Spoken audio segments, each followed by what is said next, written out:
Kalla Skorvseth came to Petersburg, Alaska in 1954 with her friend Esther Osen to visit her sister Signe. While here, she was inspired by the landscape to continue her painting studies and also to teach plein air painting to the locals.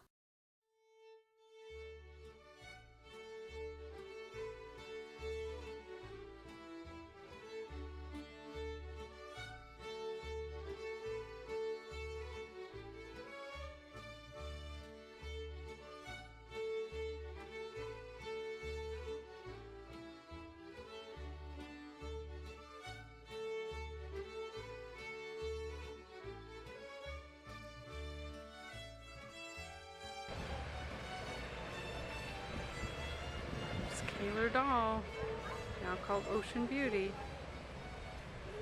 Here's a painting Kalla did of the Kalla doll cannery.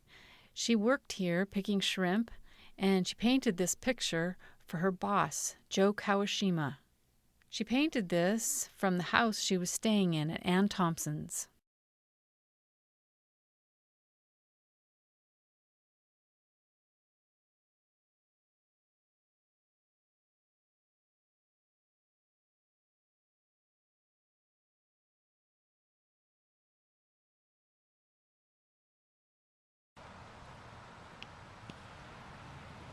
Here's Ann Thompson's house, where Kalla stayed. Take you in it.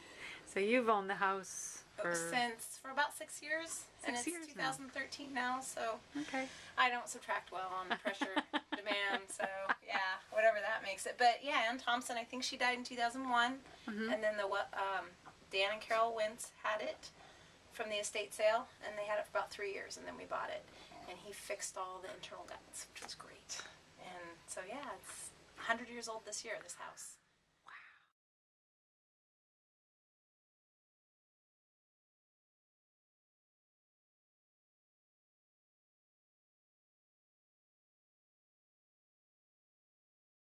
Come in.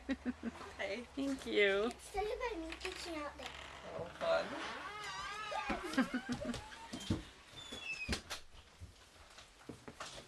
We're getting ready to go on a trip. Whoa. So, what are we doing next? We're going to go look at the picture. Our picture. This is a special picture by Kalla that I'm showing her family and friends over in Norway. And this is their summer home. We love this painting. Katie, honey. We love this painting. This is Lizzie. It's a beautiful thing. Right now it has a lot of other things around it because my daughter's an artist as well. Look at those pictures. Look at that. And her grandmother was also an artist who knew Kalla. Yes, that's right. And that was Ann. And Heidi Ann Heidi. Thompson. That's right. And she took a class from Kalla, didn't she? She did. And if you look at these two paintings, you can see that they must have been working together because it's the same palette. No, I mean yes, the color choices. Oh, the color If you choices. actually see, you'll find this color and this color. All these colors are also in the other painting. So I mean, I think they were actually painting at the same time together using the same colors. Yeah. Okay. And that's a self-portrait of Anne. Oh, there's Harold. Hello. Ann. There's the whole family. She was always working on some kind of arts or crafts her whole life. She went to school, art school, when she was younger. And yeah, she made lots of fantastic things, including this self-portrait.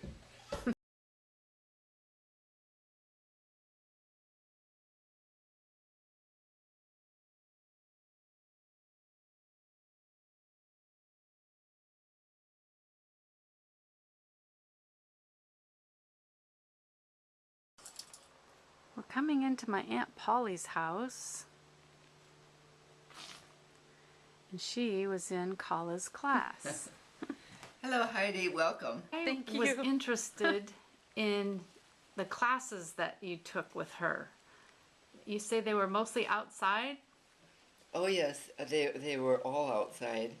There were a group of about 5 or 6 of us who had begun painting, but we were essentially beginners and were eager to learn anything we could. And since Kalla had a very strong background in painting and had studied both in Norway and in Italy, we were eager to take lessons from her. And she was very welcoming to us to try to give us lessons. And so we found some good places to paint, and Kalla would take each one of us.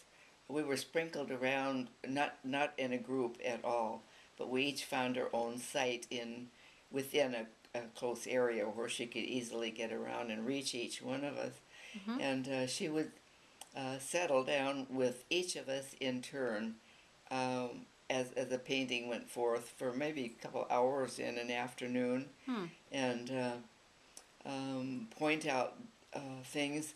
It's interesting how I think a lot of her teaching was best on an individual level. Now that's just because it was that way. We didn't have a classroom situation at all, where everyone was taught the same thing and we were taking notes and stuff, And so she would look at the landscape that we were looking at and help us dissect it and decide how to do it, talk about the compositional values of the different elements of the composition, the buildings or the trees or the mountains, and the foreground, the importance of the foreground, and establishing a harmony of the placement of those things.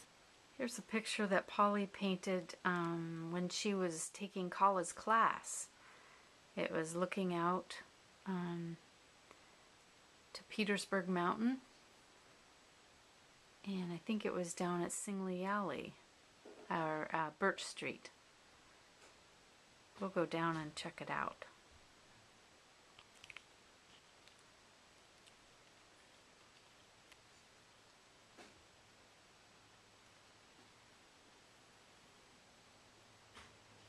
And another really strong point was her emphasis on color relationships and the values of different colors and how they would work together.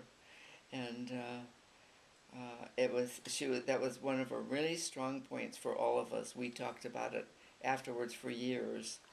And one of the things that sparks right to my mind right away is that she used the phrase, "Blue cries for orange," and we all just, sparked up, and ever since then, when I see a certain blue with a certain orange and they just light each other up, I think, oh, that's what Kalla said, blue cries for orange. And so that was one of the very, very valuable things, both the composition and the color relationships that we learned from Kalla. Here's a picture owned by Helmi Jensen, who took Kalla's class. Helmi went on to create art in many mediums.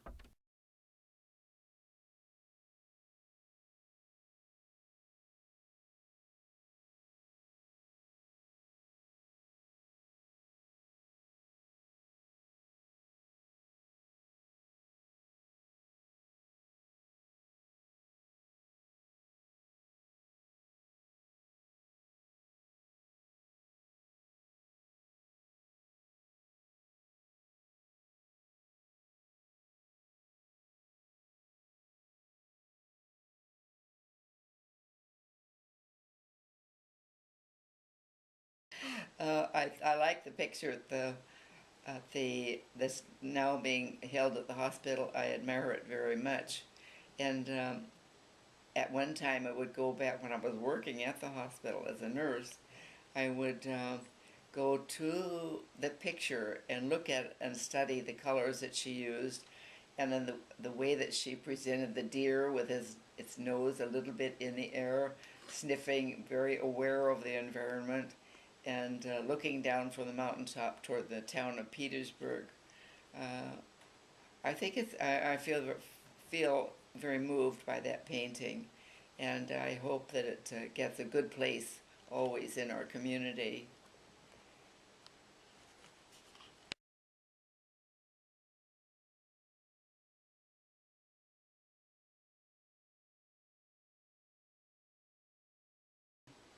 I think it could be said that Kalla left a very positive legacy of the importance of art in the community, for her personality, for its openness and creativeness, and for what she taught us. And the importance of art in a community, again, I realize I said that before, but it can't be overemphasized.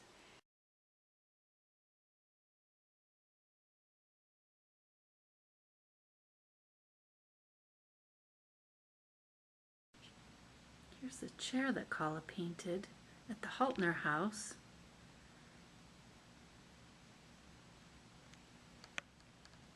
And this is from the island, northern Norway, that the Husviks, the Olsens, and the Hofsteds, Husviks, and Winther. Okay.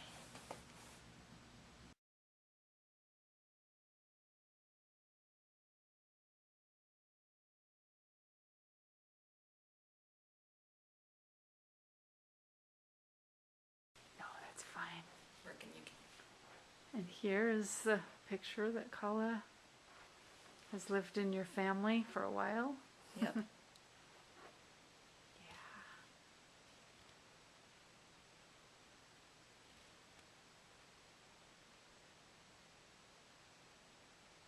It's nice. And then there's a picture, more pictures that your mom painted over here. Yes.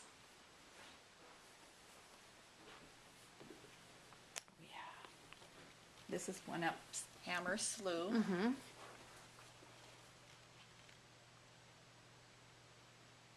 Did she like to paint? Was she? She just started around that time, but I think she drew a lot. Mm-hmm. And that our house was directly across. Okay. Yeah.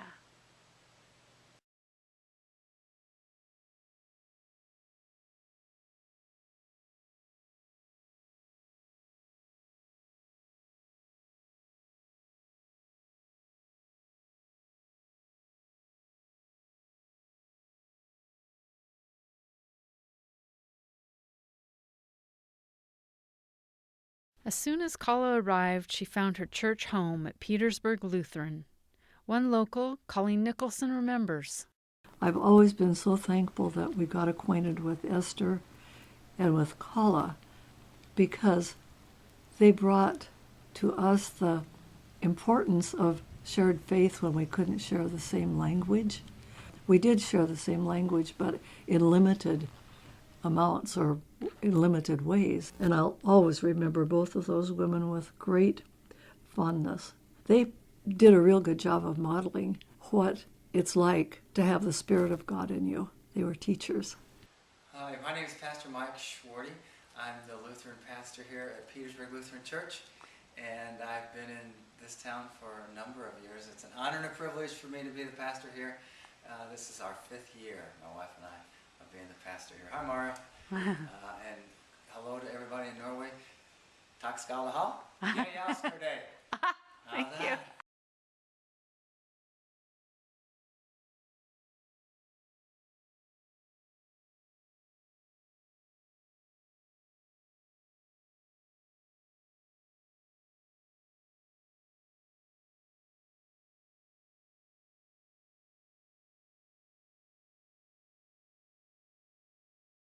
This picture, painted by Kalla in 1950 in Nordmøre, was owned by Esther Olsen and brought over from Norway and passed on to her goddaughter, Karen Olsen.